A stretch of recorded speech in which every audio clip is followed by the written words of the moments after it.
असं कधी झालंय का, एखादी भाजी तुम्हाला आवडत नाही पण ते तुमच्या हातून खूप छान बनते? म्हणजे मला कारलं खायला विशेष काही आवडत नाही, पण ते माझ्या हातनं ना खरंच खूप छान बनतं. चला मी तुमच्यासोबत पटकन रेसिपी शेअर करते.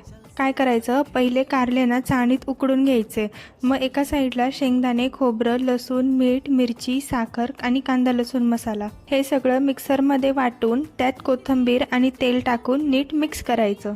मग हे सगळं मिक्स केलेलं मिश्रण कारल्यात भरायचं आणि तेलात जिरे, मोहरी, कढीपत्त्याची फोडणी टाकायची आणि हे सगळं फक्त परतवून घ्यायचं. ही खरंच खूप सिंपल रेसिपी आहे.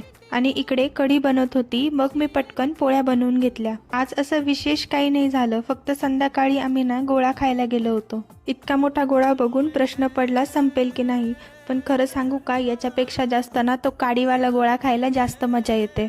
तुम्हाला कसा गोळा खायला आवडतो हे मला कमेंट करून नक्की सांगा. चला भेटूया नेक्स्ट व्लॉगमध्ये. Bye bye.